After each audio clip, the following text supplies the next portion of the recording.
Hello and welcome into the GSMC Sports Podcast brought to you by the GSMC Sports Network. I'm your host, TJ Mabardi. Today is Monday, April 29th, and we have a whole lot to get into. It was a very eventful weekend in sports. We had the NFL draft as well as tons of NBA playoff action, so that's what we're going to be diving into today. I'm going to be giving my winners and losers of the 2024 NFL draft. I'm going to be recapping all of the NBA action. And finally, I'm going to end off the show with a segment about the weekend in Boston sports in general.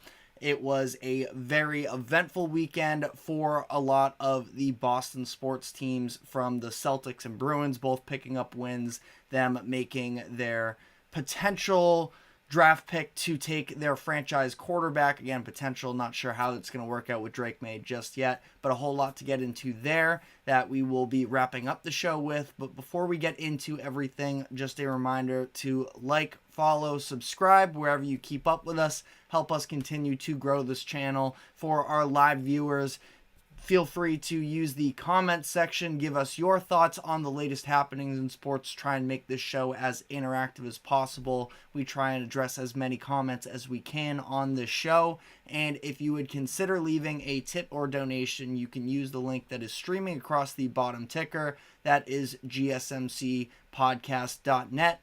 Anything would be greatly appreciated. We're going to be starting off the show today by talking about the NFL draft and giving out winners and losers. Now, it is important to remember the fact that these are incredibly subjective, and it's almost funny to look back on it years later, where last year feels like a lot of people were saying that the Detroit Lions were the biggest loser of the draft, and they ended up getting tons of rookie production. So we're trying to plant our flag in a lot of these prospects who have, of course, never taken an actual snap in the NFL. And, a lot of these projections can be wrong translating from the college game to the pro game. So it's a fun activity to do. Ultimately, more times than not, things sort of go out the window in terms of what the reality is in comparison to our expectations. But there are a handful of teams that I did really like that made some moves over the weekend. The first of which is the Pittsburgh Steelers. They have a lot to prove this season. You have Mike Tomlin entering the final year of his deal. He is somebody who has led the Steelers to many winning records, and yet they haven't won a playoff game since 2016, and there is a growing frustration building up. They made some moves over the offseason to try and reshuffle their quarterback room, bringing in both Russell Wilson and Justin Fields. And in order to have whoever is going to be playing the position, in order to put them in the best position to succeed, they needed to address the offensive line, and that's what they did. They drafted Troy Fautanu and Zach Frazier to help beef up that offensive line, which is important for a handful of reasons. It seemed like Kenny Pickett was never necessarily comfortable dropping back. The running backs between Warren and Harris, they're both good options, but the blocking just wasn't really there. And now they get, some really solid prospects here, where Fautanu has real all-pro potential. They took him with their first-round selection. Second straight year they've used a first-round pick on an offensive tackle. Last year it was Broderick Jones, who didn't start the year. Then when he came in, he wasn't necessarily the best version of himself. He was playing on the left then at sometimes. Now he's moving over to the right, likely to have Fautanu, who could also end up being a guard, but a lot of draft experts think that he can still hold down that left tackle position in the NFL, and that's probably where things will start headed into camp. And Zach Frazier is another name that was a little more under the radar because he wasn't able to participate in a lot of these off-season scouting activities due to the fact that he fractured his leg in West Virginia's final regular season game, the final offensive drive of that game. and he is somebody who can definitely be a day one contributor, should help to make that offensive line improve from day one that he gets there. They took some additional depth on the offensive line later in the draft as well, taking Mason McCormick, I believe it was in the 6th round. So I really liked them addressing the need there, and then also the fact that I thought that they had a potential home run 3rd round. They draft Roman Wilson with the 84th pick and Peyton Wilson with the 98th pick. Roman was of course, on that championship Michigan team. He is a burner. He is a really good blocker, which is something that oftentimes gets overlooked during this process. But in order to sort of see, I'm curious what direction the Steelers are going to go for next season from an offensive scheme standpoint, but they just brought in Arthur Smith, and he is, very well known for using the play action pass, leaning on that a lot, which is something that I think both Russell Wilson and Justin Fields can play into that if they live up to their expectations. And it seems like for them, in order to make that happen, they have to have an actual run game. That's why you bring in some extra offensive linemen, you bring in a couple potential dual threat quarterbacks, and you bring in Roman Wilson, who's very effective in the pass game, but can also provide something for you from a run blocking perspective as well. I really like that pickup. And then Peyton Wilson, he does have some injury concern, which is why he sort of dropped in this draft. I believe he was the 6th linebacker off the board. He no longer has an ACL in one of his knees, according to Ian Rappaport.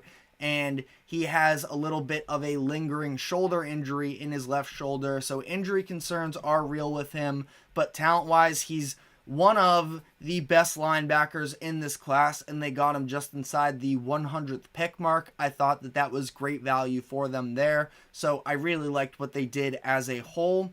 I also really liked what the Eagles did. I consider them and the Steelers to have had the 2 best drafts. They got potentially the 2 best secondary players in the entire draft, taking Quinyon Mitchell in the 1st round, which we already talked about some on Friday, and then added Cooper DeJean in the 2nd round. They had to trade off of their own 2nd round pick and an additional 2nd in order to move up to get DeJean. So there was a little bit of a buy-in in order to make that happen, but as long as he works out like a lot of people predict him to, shouldn't be any too much of an issue whatsoever. Still not 100% sure what position he's going to play. Played a lot of cornerback in college. A lot of scouts sort of thought that he was going to translate to more of a safety position when he hit the league. Either way, they were dealing with a lot of youth anyways. A combination really, because it was a lot of veterans that were in those starting groups for them, but with injuries and just a lack of production, they were also relying on some youth players, but not super, high prospect guys. Now they bring in some juice with Mitchell and DeJean, and I think that was sort of my biggest concern coming out of free agency, was the fact that, yes, they go out and they get C.J. Gardner-Johnson, but it really didn't seem like they had all too much talent in that secondary, and now they do with their first 2 picks. And additionally, I thought another area where they could definitely use some upgrades is the linebacking core. They end up adding Jeremiah Trotter Jr. in the 5th round. He was a very solid player in college, could be a nice addition for them. Hopefully they see Nolan Smith improve to a level that they were expecting more of. He was a little bit disappointing in his rookie season last year, so it can't hurt to add some extra talent to that position group. Added a couple offensive pieces as well. Will Shipley, another Clemson player along with Trotter. I really liked him a lot during his college years. And Johnny Wilson, who's just sort of a rangy wide receiver, a little bit of a weird prospect, but at the same time, an intriguing piece to throw into this already talented wide receiver room. I feel like it couldn't hurt. The one thing for them is I thought they were going to maybe address the offensive line a little bit more. Just with the fact that group is aging more. Jason Kelsey, of course, retired this past offseason. They ended up picking up a couple guys in the 5th and 6th rounds, so not super high profile. draft picks there, and it wasn't necessarily their number one need. I think it was the secondary, which they did address, and I was a fan of, but is just something that I maybe would have expected them to go a little bit more offensive line in the early rounds, but I can't say that I disagree necessarily with the fact that they attacked other areas. Next winner I have here on the list is not a team, but an individual player in Gardner Minshew. It's not even a guarantee he's going to be a starter. I think he's better than Aiden O'Connell, though, and it would have been even less likely he was going to be a starter if the Raiders took a quarterback, which it seemed like they were hoping to do so in that first round. But thanks to the top 6 quarterbacks going in the first 12 picks, they end up being kind of stuck with Minshew, and I don't think that's the worst thing in the world. Minshew almost delivered a playoff season, a playoff berth, that is, for the Colts last season, and now he's in this new home. He just got paid by Vegas, and instead of drafting his replacement, they end up going with a very talented weapon in tight end Brock Bowers, and they're going to have a little bit of an interesting two-headed monster. Now, I say that, I know that monster is maybe getting ahead of myself a little bit, but I do like some of the flashes that we saw from Michael Mayer last season. They took him in the second round out of Notre Dame in the 2023 draft. He had a pretty quiet rookie season, but I think that there was also a lot going on in Vegas last year that sort of prevented anybody from having a particular standout season, and it should be an interesting duo there from a tight end perspective. They also just added a very intriguing offensive lineman prospect in Jackson Powers Johnson, offensive lineman out of Oregon. He was a great pickup in my eyes and should be a week 1 starter for Vegas. Tons of power with him, and I thought that in terms of value, it was one of the potential best picks in the draft.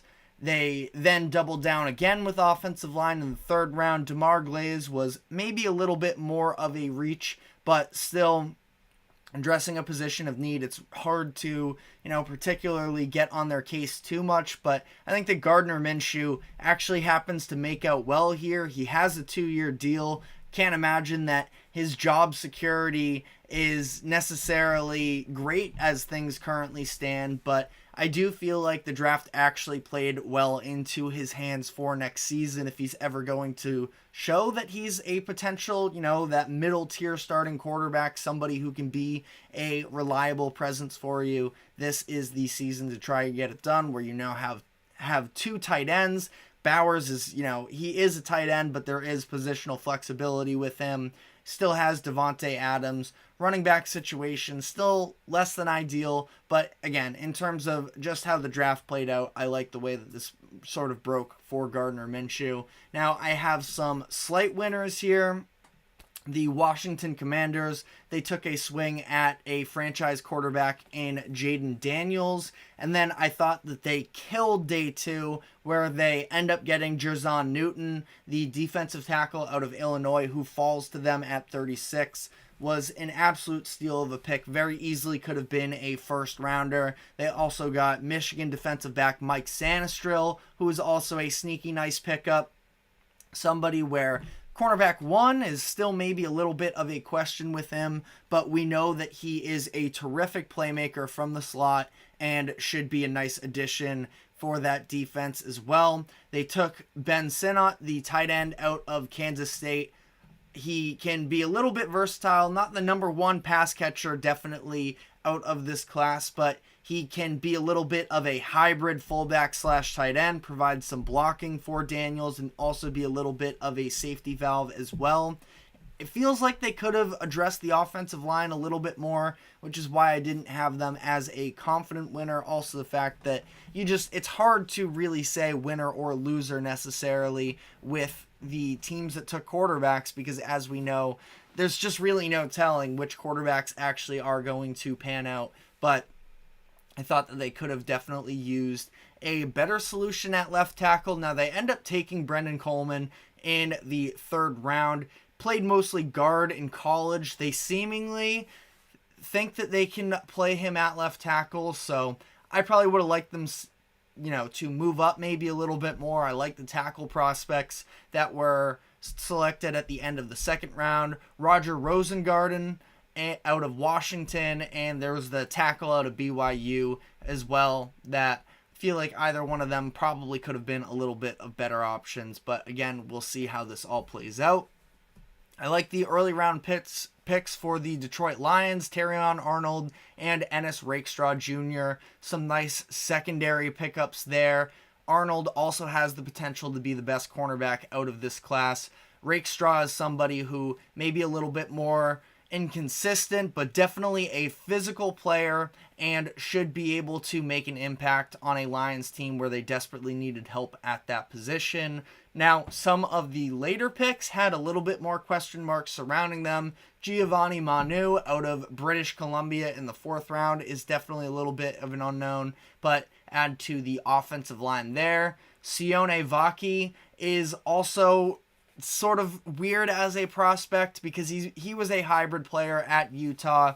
He was initially listed as a safety, but as the year went on, they used him more on the offensive side of the ball as well, so we could potentially see a transition from defense to offense out of Vaki. Not sure how that's going to play out just yet.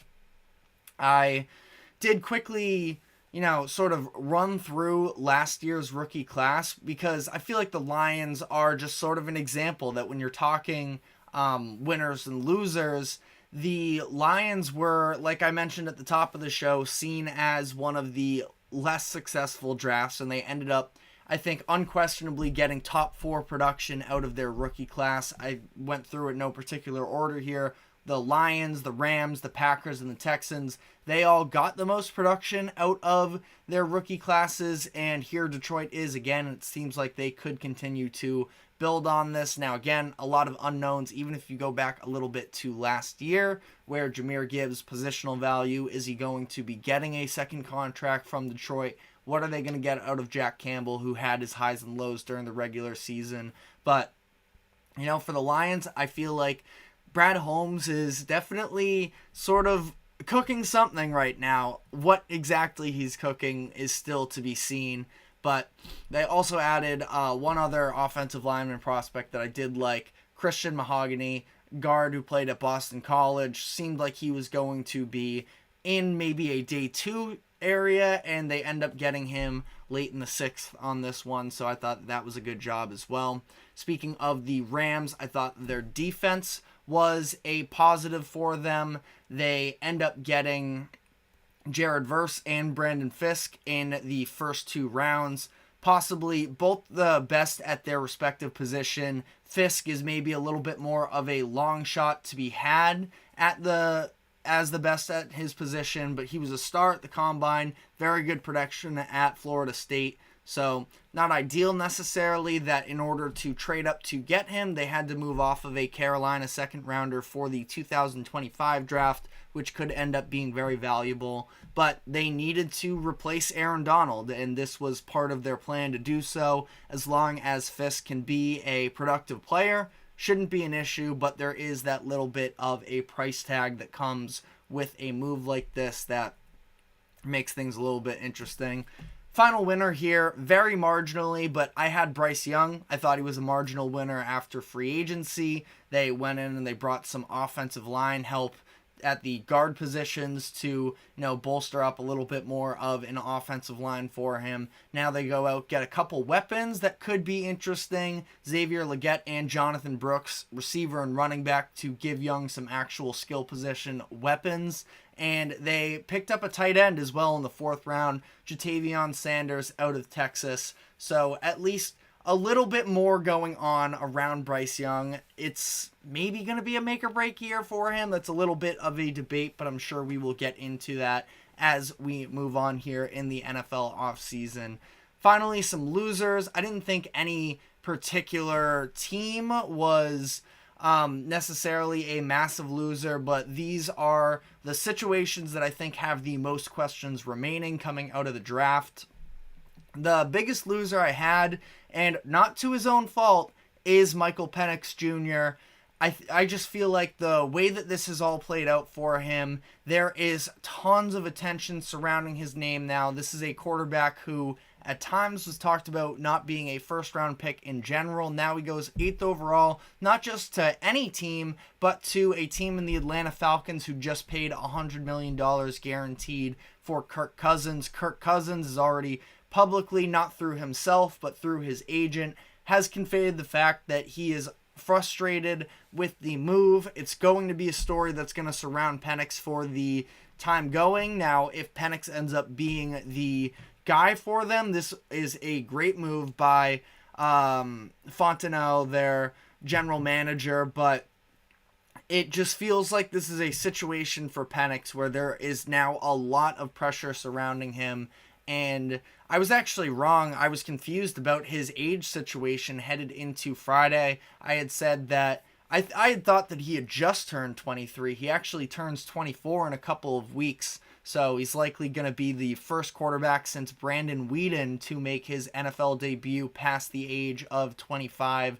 So it's just going to be a conversation that surrounds him for a long time, even before he gets his chance to prove that he is the franchise quarterback. So we already spent tons of time on him on Friday, so I don't want to overdo it necessarily. Another individual player that I thought was a loser was Adonai Mitchell, wide receiver out of Texas.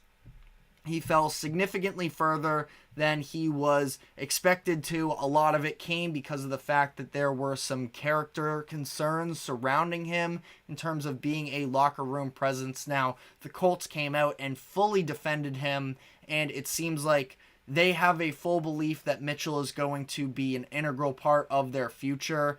You know, he is now in a very interesting situation where in Indianapolis they have multiple other talented wide receivers. They have a fun and intriguing young quarterback in Anthony Richardson. But for the sake of why Mitchell is a loser in this situation, he loses out on a significant amount of money, falling from what could have been a first-round pick to the latter half of the second round. Ended up being the 11th wide receiver off the board. Now, chip on his shoulder. We know he has the talent, so he should be able to respond. But, you know, headed into the weekend, I thought that he was going to be in prime position to be selected by the Buffalo Bills with the 33rd overall pick, the first pick of the second round that they sat there. Mitchell had a chance to be able to be paired up with Josh Allen on a receiving core that doesn't necessarily have an established number one guy right now. And instead he ends up in Indianapolis, where, again, I feel like it's a fine situation. But the fact of the matter is, you know, there are going to be other guys getting a lot of targets. Michael Pittman Jr. just signed a contract extension this past offseason. Josh Downs is a very promising young wide receiver as well. So with all of this talk surrounding how can he be a team player and are there character concerns, that is going to be a little bit spotlighted for the upcoming season. But again, once they get on the field, as long as he can keep himself under control, I think that this isn't necessarily a bad spot for him in Indy either way. The Jaguars I have as a slight loser in this situation. I love their first round pick of Brian Thomas Jr. Has real wide receiver one potential. I just feel like outside of that, they sort of reached on a lot of their prospects. The Ringer had a note that outside of Thomas and Javon Foster, their fourth round pick, one of their fourth round picks that is, that they picked massively above the consensus in terms of mocks and everything of where they should end up in the draft. And as much as you can say, consensus doesn't really mean anything. This is why I continue to say, you know, these winners and losers a couple days after the draft likely won't necessarily mean all too much. But it also comes down to the fact that general manager Trent Baalke has not earned the benefit of the doubt when it comes to draft history, so it is something to look at. They sort of went a little bit unconventional with the position they took a lot of these guys, so we'll see how that plays out for them. Quickly here, last couple losers that I have are the Titans. I didn't love their first two picks. J.C. Latham has tons of potential, but there were a lot of other very talented offensive tackles. I understand that at that position, when they were sitting at 7th overall, they felt like they needed a pick. They had been tied to Latham, and you know what? They felt like he was his guy, so you can't necessarily knock them for sticking with it. If you feel like you have an opportunity to get the guy that you love, you do it. But feels like they overdrafted him maybe a little bit. I did like some of the other prospects that were still available at that point. Olu Fashanu went just a few picks after them. I probably would have leaned that way as well. The Oregon State tackle as well was very highly touted. So, you know, it's a fine pick with Latham. I guess we'll just have to see how this plays out. And then also Tavondre Sweat, their second round pick, was already a little bit overdrafted. It seems like through his college experience, struggled with his weight a little bit. So can he be a 3-down player that is worth using a second round pick on? Added to the fact that he was just arrested under suspicion of a driving while under the influence just a few weeks ago. Now he then directly basically left that after he was bailed out to go meet with the Titans, and he came clean on everything there. So they liked that character aspect of him, but I'm just not sure about their first 2 picks necessarily. And then, again, very minor loser here, but I didn't like the fact that the Cowboys did not address the running back position in the draft. Now, they just signed Ezekiel Elliott to a 1-year deal this morning. I thought that Zeke was solid last year in New England. I feel like once he got that extension after his rookie contract, it was a situation where his name and the money sort of exceeded the actual caliber of player he was at that point. But he is still a very good player. I feel like very solid, at least in a shared role. Now, Dallas just doesn't really have anybody else to share that role with. Rico Dowell is, probably the running back too in this situation, and just feels like it's been a real downgrade for the Cowboys at that position.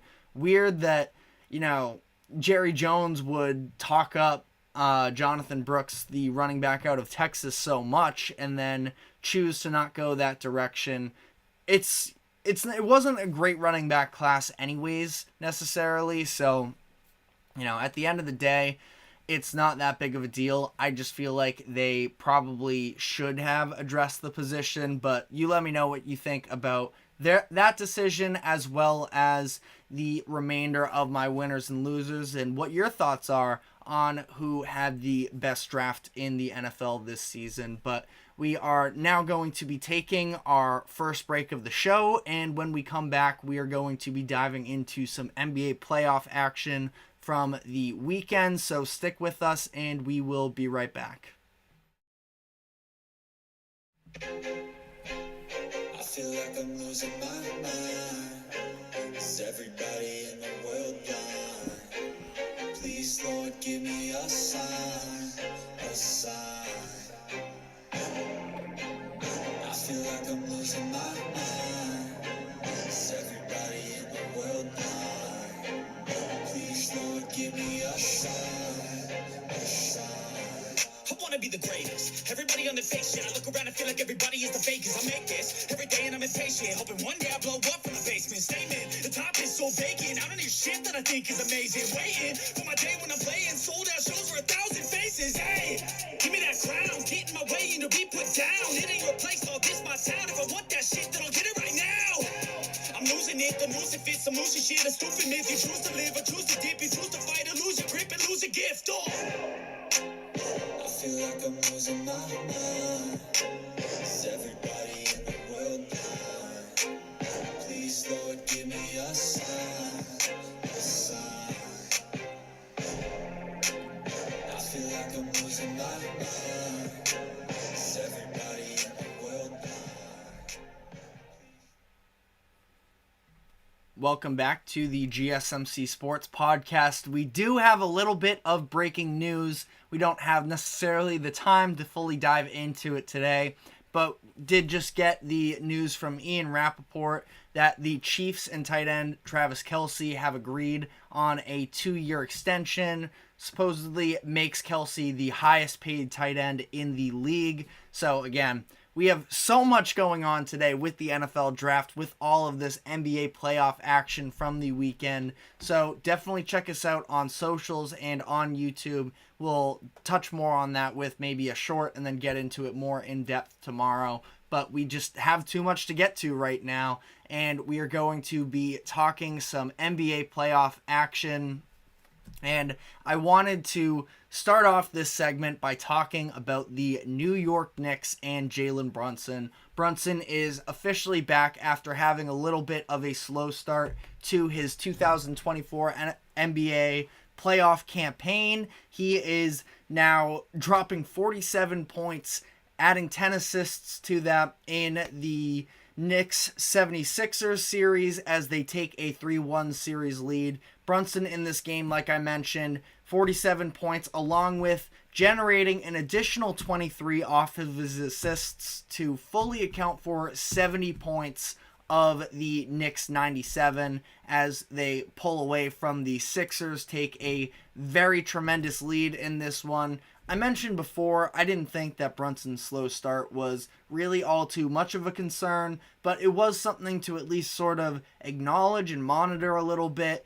Being a small guard, taking on that type of a very heavy offensive load, he wasn't great to start off the playoffs, and it shows you how important it was for his other role players to be able to help pick up the slack a little bit and help them deliver the wins at home when we see role players sort of, contribute more when they're at home, and then it's the stars who can really take over these road games, and that's what Brunson did in Game 4. And he really is proving to be one of the best free agent signings of the 21st century, and I really don't think that that's hyperbole. He has been such a difference maker for this New York team and has helped sort of rearrange the trajectory that the Knicks were on, where this was a very middling team. They were just sort of hovering around. There wasn't really any sort of a spark, and this is a star now that has come in and captured the love of the entire city, and it's made not just the Knicks team and their organization, but the NBA more fun, because as obnoxious as Knicks fans can be as time, they are one of the biggest brands in basketball, and it's just more fun when they are competitive, and here they are now with their 50-win season and likely going to be cruising into the second round for their second consecutive year. Now, there is still maybe a little bit of a concern in terms of their additional role players. Now, I think that ultimately when it comes to their chances, it feels kind of Brunson or bust to me. Now, again, they've had the likes of some big-time players step up for them. You have Isaiah Hartenstein, who's been a monster, has really given Embiid a lot of work. We're going to be getting into Embiid shortly after this, but he's been a monster for them. Even last night when he didn't necessarily play quite as much, but Josh Hart, who went 0 for 7 from the field, added an additional, I believe it was 15 rebounds? It was 17 rebounds, and he was tremendous in this game as well from an outside of the scoring standard itself. And for the Knicks, again, I think that they have a golden chance to make a run at not just the conference finals. They could definitely pose to be a tough matchup for whoever comes out of that other side of the bracket, likely going to be the Celtics. Now, I feel like they still have maybe another year of integrating themselves a little bit more. The Julius Randle conversation with them in terms of, is he going to be around for next year? Are they better off without him? I don't know if I'm fully ready to go there, because in games like yesterday, when there is a little bit of stagnancy, it is very Brunson or bust. And I think that Julius Randle, for all of the sort of uglier parts of his game, he does provide a very high level of scoring when he's fully there. So definitely let me know what you think in the comment section about Julius Randle's fit into this whole Knicks picture. But on the note of the 76ers, because they are, of course, on the other side of this whole equation, and they are sort of unraveling a little bit. And that being said, this season was already sort of lost once Embiid went down with that torn meniscus injury in January, I believe it was, where their expectations from there were immediately sort of shot. Now, I'm sure to some degree, people sort of talked themselves back into it. They rode into the playoffs on an 8-game win streak in the regular season, won a good game against the Miami Heat as well in the 7-8 matchup of the play-in tournament. But ultimately, it just seems like there's a lot of holes on this roster, and I think that I'm not sure necessarily what the steps to sort of correct all of this is, because of the fact that Joel Embiid is such a hard evaluation at this point, because he goes out and he gets you 50 points in a game 3. He's automatic from 3 and on good contests, and he's getting everything that he wants. So, he's at least healthy enough for that, but at the same time, the defensive effort levels is just sort of not there whatsoever. And his stats are still good, because he's averaging, I believe it's 35 points per game, 9 rebounds per game, 5.5 assists per game. But the impact doesn't necessarily feel like it is where it should be. And impact can be a little bit of a, subjective measure, because there isn't necessarily one statistic that translates to what impact looks like. But if you look at the fact that the Knicks have been severely out-rebounding the 76ers in this series, specifically on the Knicks offensive end, getting themselves second chance opportunities, it's in large part how they were able to take down the Cavs last year. But Joel Embiid is significantly the biggest player in this series, and especially with Mitchell Robinson out this past game, hasn't even necessarily been playing heavy minutes as it is, but he should be, in a perfect world here, dominating the glass a little bit more. It's just the fact he's clearly not 100%, but at the same time, he just never is 100%, and it's difficult. And he's dealing, of course, with not just this knee injury, but also the fact that he's dealing with Bell's palsy too, and it's just a very, very hard evaluation of Joel Embiid at this point, especially when he's sort of talking and acting like a villain a little bit in some of these instances, talking very confidently after game 2, isn't talking about the injuries, playing a little bit of a villain role in game 3 with some questionable plays there. Obviously, the Mitchell Robinson grabbing at the ankles is the one that gets the most amount of attention, but then he comes out and is blaming the Philadelphia crowd for letting so many New York Knicks fans show up to this Game 4 matchup. It's just, it's a very hard balance between Embiid, the 76ers team, and everything. And I love Tyrese Maxey. I have for a long time. He hasn't necessarily been... he's averaging 29 points per game. So I want to preface this with the fact that he hasn't been bad by any means. It just feels like he's been maybe a little bit absent in some of these, crunch time matchups where I thought that he was really good in game 2. He should have been the reason that they won game 2 if it weren't for the collapse there at the end. But it just seems like with a limited version of Joel Embiid, you would like to see Maxey step up a little bit more. And this is his, obviously they went to the playoffs last year. He just wasn't necessarily as big of a part of it. And now he's in a situation where he is the number 2. And in some of these stretches, they're going to need him to carry, and just doesn't really feel like he's quite at that point yet. So, I don't know.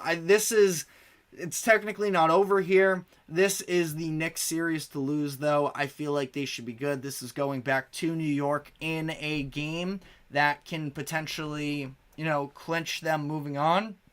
The odds are stacked against the 76ers. And speaking of the odds being stacked against a particular team, the Los Angeles Lakers staved off elimination with their win against the Nuggets over the weekend. They were down 0-3 in the series. They looked very dead after Game 3, where you have LeBron James just sort of by himself dribbling it off of his own foot out of bounds, and then he's yelling at Taurean Prince because he didn't like the screen that he was setting.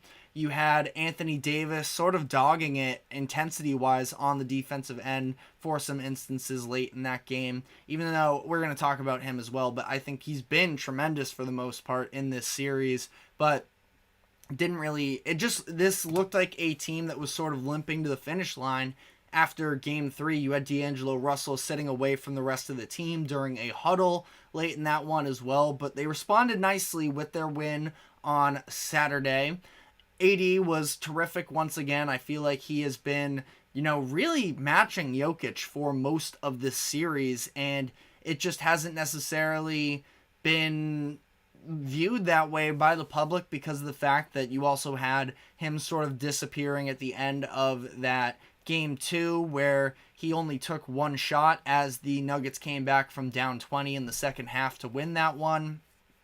But he's been very good in this series. 25 points, 23 rebounds, 6 assists in their most recent game. LeBron James was looking to be a little bit more of an aggressor, not a facilitator. He goes and gets his own, drops 30 points. And then you got some good performances from D'Angelo Russell and Austin Reeves, both adding 21 points as well. So I think that it's all but done for the Los Angeles Lakers, but there is a little bit of a path here for them to potentially be the first team to come back 0-3. Now, I'm definitely not picking that myself, but they're now down 3-1.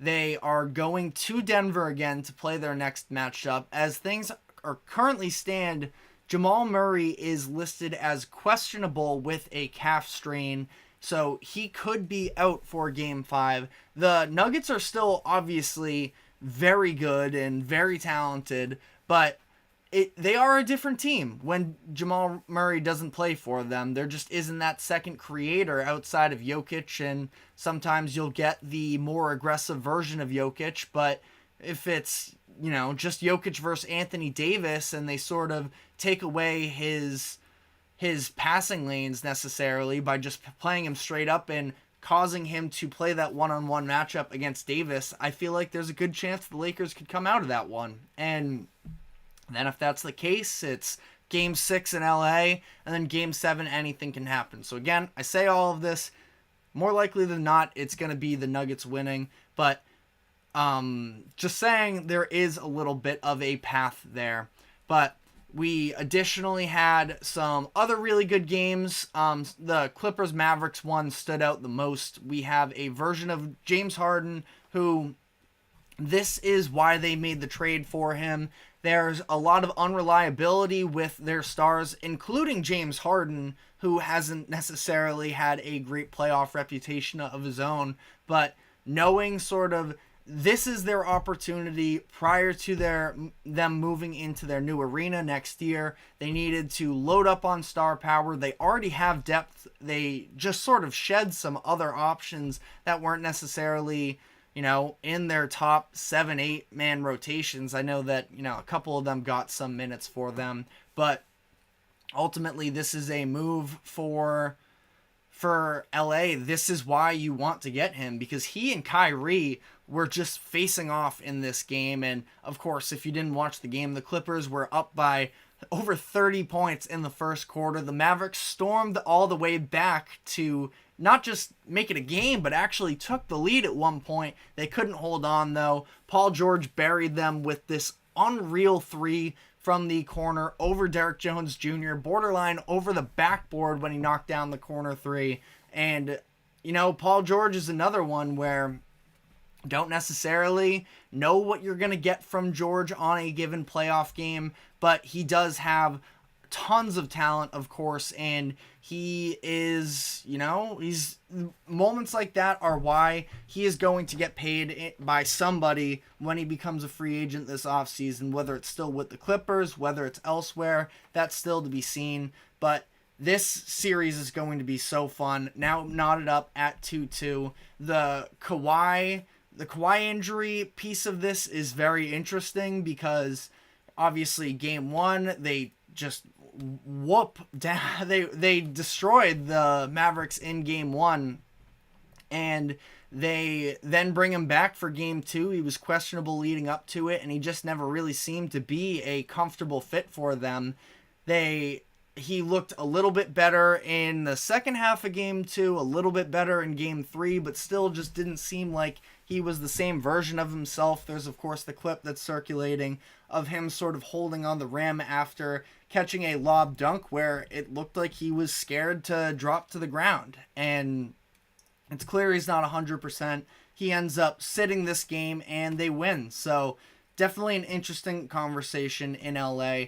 The reality is, if he wants to play, you can't keep him out, but they might be better off without Kawhi Leonard as things currently stand. Let me know how you feel about that. Last couple notes here. Again, we've had such a busy weekend here in sports, but was everybody sleeping on the Oklahoma City Thunder? And I was partially guilty of this as well. I thought that if Zion Williamson were to play in this series, that the Pelicans could potentially make it difficult for them, even when they had, won game one. I was looking at the series odds for the Pelicans, and the fact that they were such underdogs at least made me sort of bat an eye, because of the fact that I did think that this was going to be a competitive series, and since then they have just proven that to be entirely wrong. They are rolling right now, up 3-0, have a potential to sweep the Pelicans. And as much as the Pelicans are definitely reliant on Zion Williamson, I do think that there is a real element of this Thunder team that they're just legit good. They've told us this all year, and as much as they seemed like they were more built for regular season success than postseason success, and again, I'm not trying to get carried away right now because of the fact that the Pelicans are a flawed team, but the Thunder are more ready than I think that a lot of people were willing to give them credit for. And as a result, they now have a 3-0 lead.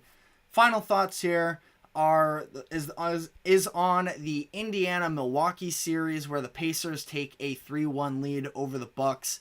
Devastating news for Bucks fans when Damian Lillard was ruled out with that ankle injury in game 3.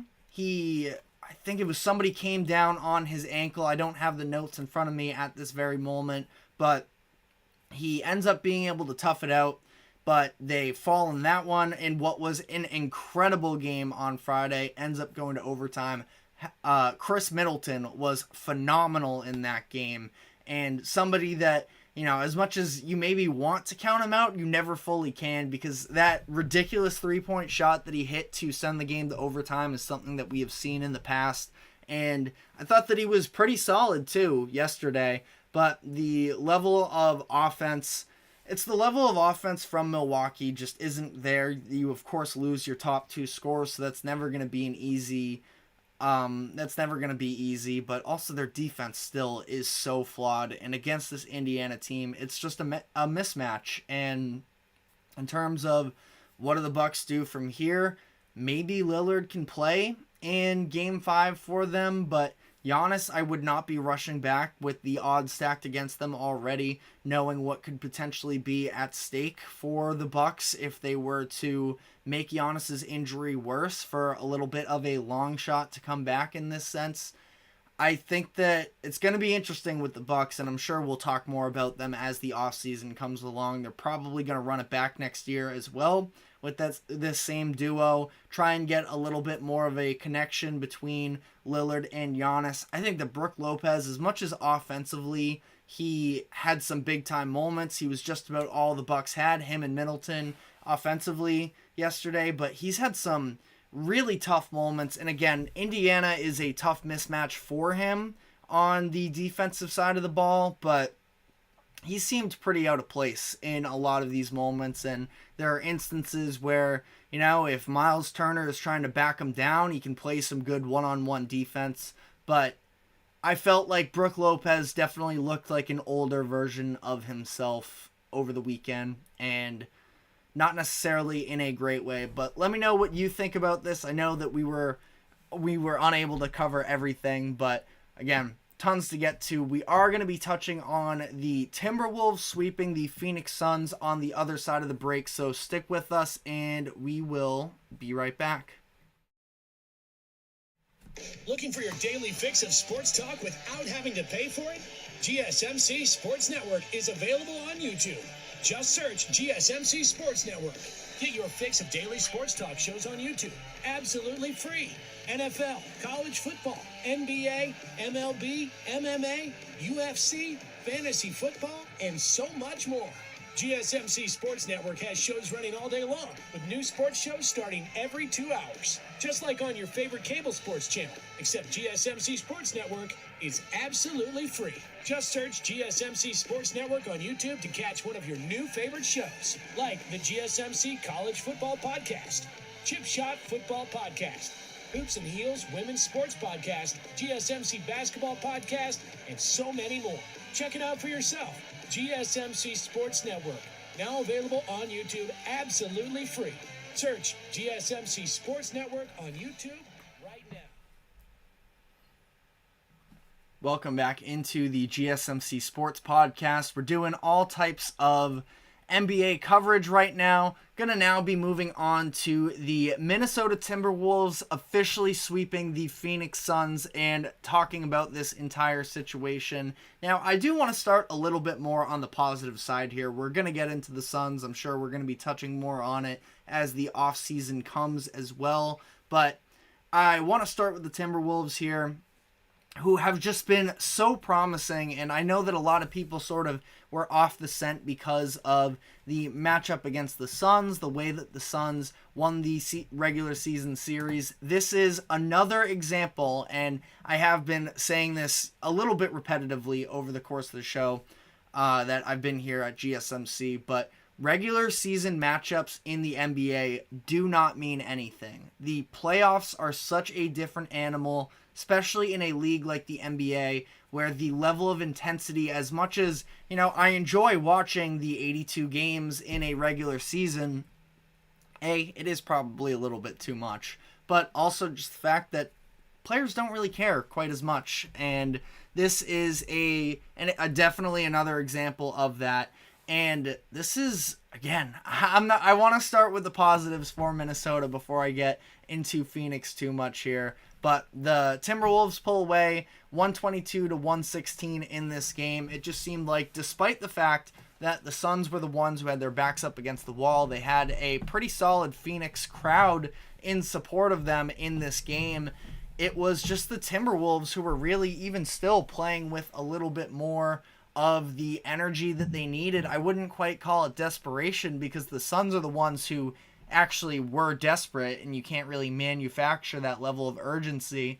But the Timberwolves, I think I said this about them before, where it almost feels like they're almost a little too inexperienced and ignorant to understand the level of desperation, you know, that comes in the playoffs, where especially there was a story that came out, I believe it was during Game 3, which was on Friday, where the reporters were talking about the fact that Mike Conley had spoken to the team about how, you know, this is one of his last years, and he just went on about how nothing's a given in the NBA. Sure, you guys might make the conference finals or so again in the future, but you just never know. He also said that this is likely one of his final years of actually being, you know, on a championship competitive team. Conley was, of course, a massive part of those Grizzlies teams that made it at least one Western Conference Finals during the early 2010s.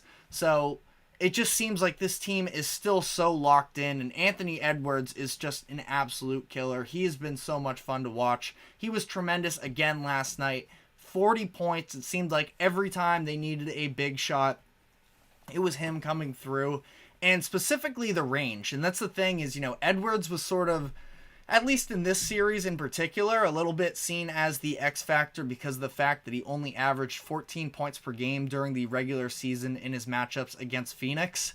And, you know, we're going to be getting into Bradley Beal from a Suns perspective. I did think that the way that they were trying to sort of dig down on Anthony Edwards, how they were playing up on him, I thought that Beal was working incredibly hard trying to get over the screens in his first handful of games, trying to prevent switches as much as possible, but they just could not hold him down for too long. He ends up exploding in this game for his 40, and again, big shot after big shot, and he was extending it with the range too. He was just incredible in this one. This was a great Karl Anthony Towns game as well, who looks like he's finally, you know, back to his version of 100%, and he also sort of talked about it as well, that during his time that he was sitting out with his meniscus injury, he was sort of watching the way that Naz Reid was stepping in and the unselfishness with the team as a whole and how he sort of reflected on that. And now he is in a position where he understands finally. I mean, I don't mean to be critical here, and I don't even think I am necessarily, but it seemed like with Towns for a while, there was still just his own version of ignorance where he wanted to get his, and he was sort of fixated on that. And now it seems like he is a lot more willing to be a part of a team system, and it doesn't matter how many points he scores individually. It's about winning the game, and it feels like that's finally clicked with him. And as much as some of the some of the foul stuff with Towns still drives me a little bit crazy, I think that we are sort of progressing to a point where we're getting the best version of Karl Anthony Towns, which is massive for the Timberwolves, who are likely going to have to be taking on the Nuggets next round, and I think that's sneaky going to be a very good series. I feel like I say sneaky even though it's going to be a 2 versus 3 matchup, and I feel like the way that this has really built up over the way that these series have played out, I do think that more people are sort of on the Timberwolves than they were before.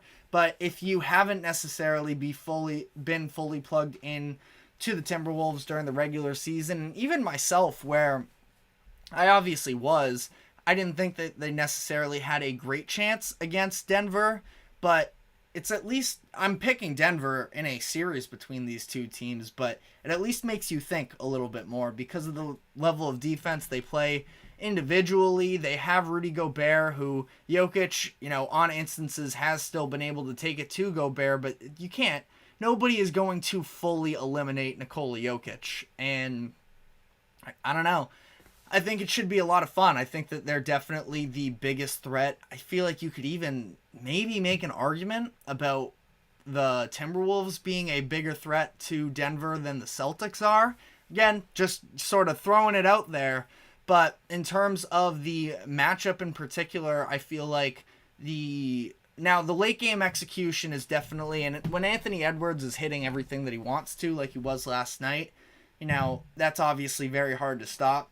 From an offensive execution standpoint in crunch time situations, I do feel like there is just Denver's on a different atmosphere, a different plane than Minnesota is from that perspective.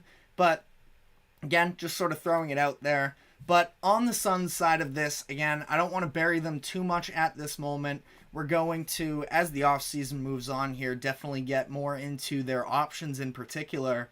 But this was a really, really disappointing series, of course. And you saw the videos of the Suns fans just sort of totally in disarray after these losses at home. And again, their team just not really feeling like they were connected, that they were playing with urgency. It seemed like the Timberwolves had more energy despite being up 3-0, and they're a younger team that could get swept away in the excitement of being up early, but they were still hungry, and Phoenix just never really showed up to this one. So I talked up Beal a little bit for the defense that he was playing earlier in this series, but this was a really, really rough Beal game where he never had it going offensively, and things only seemingly got worse as the game went on. Late in, I believe it was the last 5 minutes, he had a couple bad turnovers. He missed a dunk.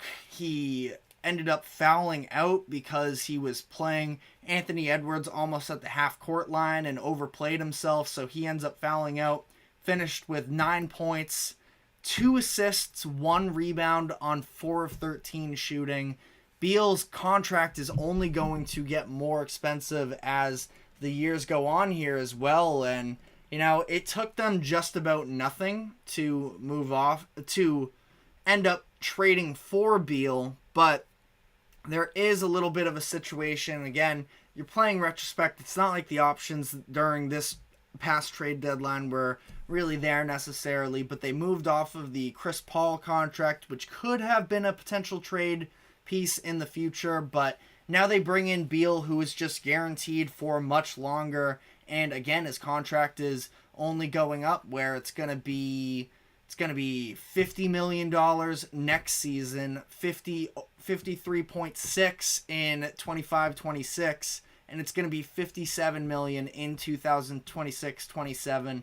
It's not like they have pieces necessarily to, make all these moves and attach draft capital to a Beal contract to move off of it, and because they don't control, I believe after this year's draft, they're not going to control their own draft pick until 2031. So they'll have some swaps in there, but they're going to have the least favorable of it. And it's a mess with Phoenix right now.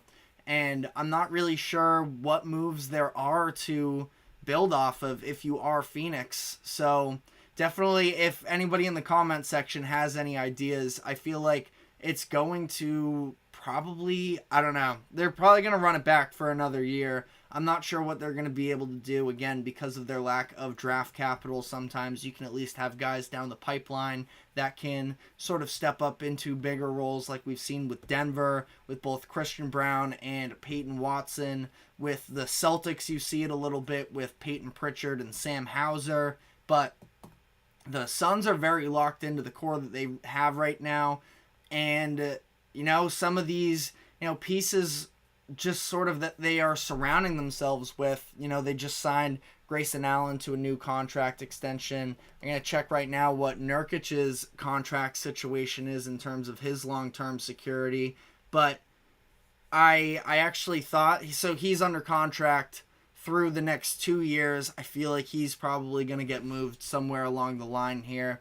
Now, I liked some of the minutes that Eric Gordon was actually able to give them from a 3-and-D perspective, and no, he wasn't necessarily on 100% offensively, but was playing very hard. He and Josh Okogie, I feel like, were the two guys that were actually, playing with the most desperation in these instances. Okogie, I've always had this weird thing for Okogie where I feel like he's a little bit of, he's reckless. Like, we saw himself get into foul trouble and very limited playing time last night, but it didn't really seem like, Phoenix had any sort of energy until he came in. I believe he checked in for the first time in the second half, and that's when Phoenix started playing with a little bit more. But again, I just feel like this Suns team is in a lot of trouble. And you had quotes that came out that Kevin Durant never really felt comfortable with his role playing in Phoenix, and there's a whole Kevin Durant legacy conversation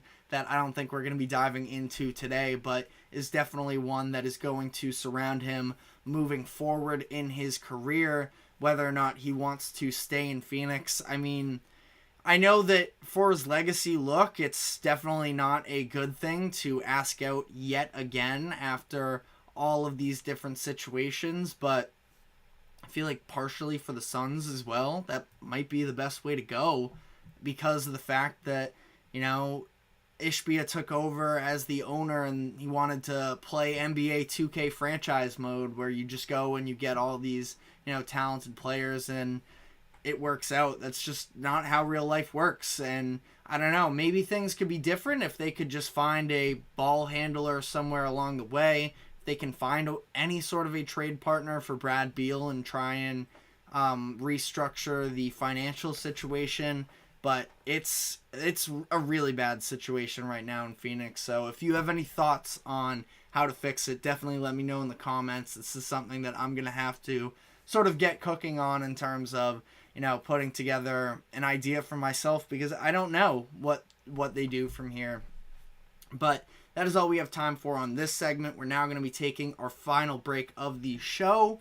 And when we come back, we're going to be doing a little Boston sports segment. Don't do this very often, but it was a very big weekend for Boston sports. So stick with us and we will be right back.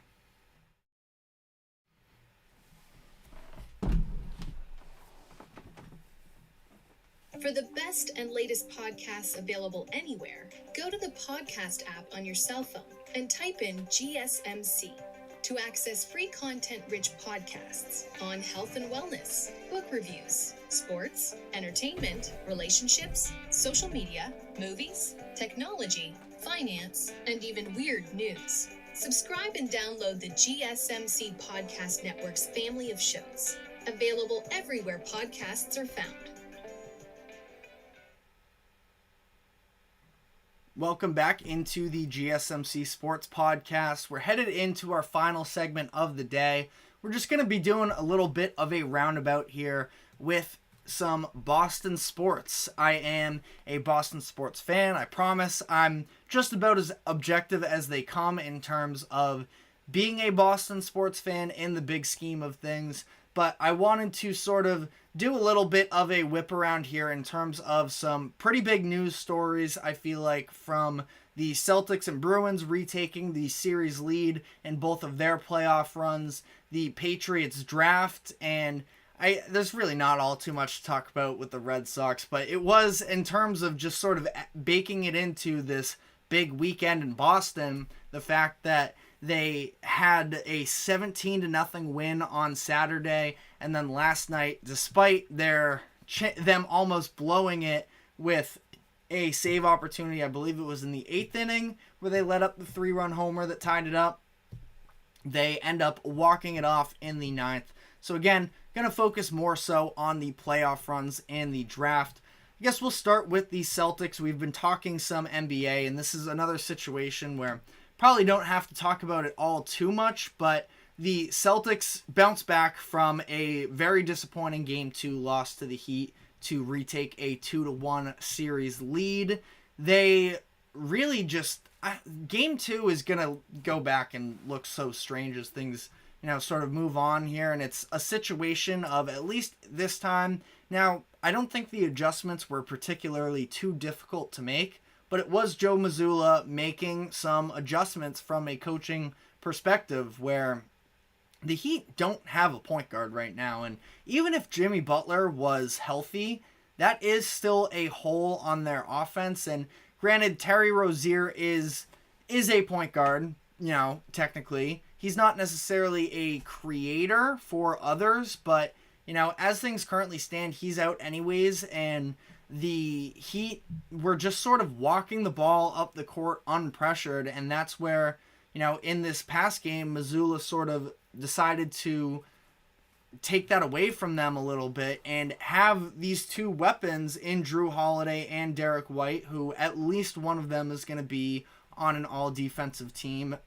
Maybe both of them are going to be, and they sort of took away the easy opportunities for them and just sort of made this Heat's offense just go away. And the turnovers were a massive issue for the Heat in this one, especially in the first half when they scored just 39 points. And ultimately for the Celtics, again, I just sort of wanted to get this out of the way as well because we were talking NBA, and I don't think that there's all that much more to say. The Celtics are going to win this series against the Heat. I mean, I'm no Charles Barkley, but borderline guaranteed.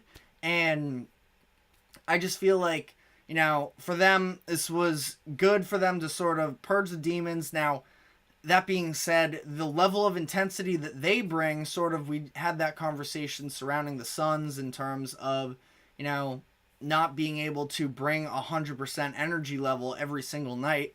The Celtics have talked the talk, but at times we've seen lapses in that energy, so we'll see how that all plays out for them. But they take back the series lead with Game 3. I wanted to have a brief Bruins conversation here. I haven't talked much hockey at all. Not the biggest hockey guy necessarily in the world, but I keep up with it. And the Bruins have had this very interesting debate that surrounding what to do with the goalie position, because the Bruins are a team that has really employed switching off from both Jeremy Swayman and Linus Ullmark over the past couple seasons. And this year, I think that Swayman sort of took the number one role away from Ullmark. Ullmark, of course, won the Vezina Trophy last year, and they went to stick with him during the postseason when they were upset after having the most successful regular season in the history of the NHL. They stuck with Ullmark a little bit too reluctantly through that first round against the Panthers, even when Ullmark was dealing with an injury, which I feel like is the key detail sort of in this conversation, and it ended up hurting them. And by the time they brought in Swayman, it was too late. The pressure was already so high, and he just never really had an opportunity to get into his rhythm. And now in this year's playoffs, it seems like Jim Montgomery, who was in his first year of being a head coach last season, is now sort of at least refined his ideologies behind it. Now, Game 1 was Swayman. He was terrific. Game 2, the Bruins lost, and it was Ullmark in goal. I don't think that was necessarily his fault because the defense wasn't really there. The turnovers were horrific for the Bruins in that game, and that game could have actually been a lot worse than it was if Ullmark wasn't the solid option that he was as a backup goalie. But then Game 3, back to Swayman, which was expected. I was a little bit surprised over the weekend when they did decide to roll with Swayman yet again in Game 4 on Saturday, but he ends up showing up great again. They win the game 3-1 there.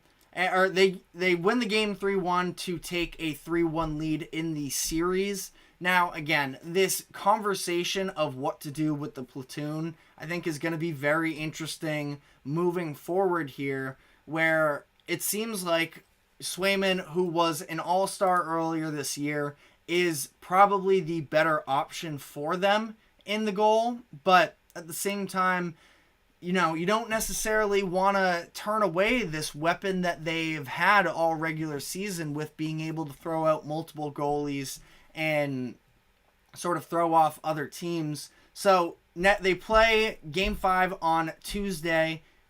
I think that this one is going to be with Linus Ullmark to give him another opportunity to win. Now, if they end up losing this game, win or lose, or if they end up winning this game with Ullmark, I feel like they continue to go a little bit of a platoon. I think that Ullmark had a little bit of a down year this season in comparison to, of course, winning the Vezina last year. Still a solid option, but Swayman has kind of overtaken him in my eyes in terms of the best goalie available. And I think that it's just going to be really interesting to see how they continue to sort of balance this out, where if they end up losing on Tuesday, they're still in good control of this series where they have a 3-2 lead. They have Game 7 at home, and they can just ride out with Swayman. But again, I feel like it has implications, and next round they're likely going to be the underdogs one way or another. But it is a storyline that definitely I am interested in to see the way that this all plays out with the Bruins. And then finally, I wanted to spend the last couple minutes here talking about the Patriots draft, where we already talked some on Friday. They select Drake May with the 3rd overall pick. I thought that was the right decision. That was the guy that I was hoping the Patriots were going to end up with, and now they do. It seems like they aren't going to start him during his rookie season, at least to begin the year, which, again, I feel like is the right opinion. You pay Jacoby Brissett, I believe it was $6.5 million, and I forget exactly who it was somebody, Kevin Wolf maybe is his name. Elliot Wolf is one guy, I don't know, but someone in charge of, player development talked about the fact that they want to sort of, even though Drake May likely isn't going to be the starter, they want to work in some building up some chemistry between he and Jalen Polk, who was their day 2 pick. In terms of that, they end up trading back. Again, I talked about this earlier in the show. I thought that Adonai Mitchell was going to be the next wide receiver off the board in the 2nd round, but he ends up falling pretty significantly. And Jalen Polk is a very good player.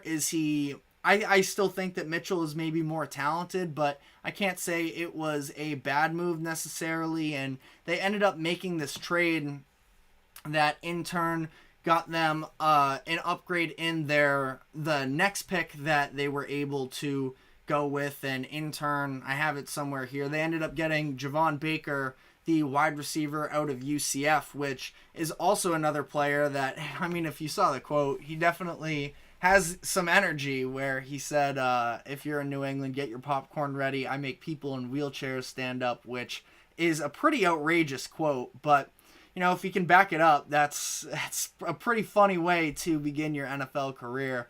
But, I think that, and I'm sure that to some degree, that maybe Baker is going to be more a part of the development plan with Drake May off the bench. I just feel like the Patriots actually have a vision at this point, which they didn't for many years under Belichick. And especially when it comes to the quarterback development plan, I mean, the Patriots pretty much hurt Mac Jones at every turn that they could. And now it seems like they're trying to sort of approach it from more of a modern standpoint. Now, we'll see how this works out. There's a chance they could be getting a little bit too cute, but at the same time, I like the idea of what they have.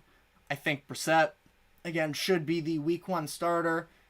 There's still holes on the offensive line. They made some picks to try and address it. They got the tackle out of Penn State, who I can look up his name right now, but he very athletic, has all of the physical tools to be good, but in terms of his execution while he was at Penn State was definitely underperforming, was asked to be the right tackle because Olu Fashanu was on the left side. It's Sadon Wallace is the tackle there, and then in the 4th round as well, they went back into the offensive line department, picking up Layden Robinson out of Texas A&M. So I thought they addressed all the positions of need, which was a good thing. Patriots are not going to be a contender this season. We already knew that, but it's about starting to build up an infrastructure that can actually succeed long term. And I do feel like they have taken some steps in the right direction to do so.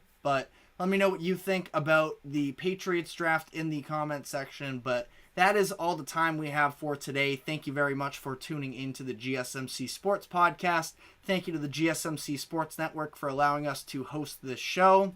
We host our live stream every 2 to 3 p.m. Eastern. Talk all things sports here. So we will be back tomorrow afternoon, and we will see you then.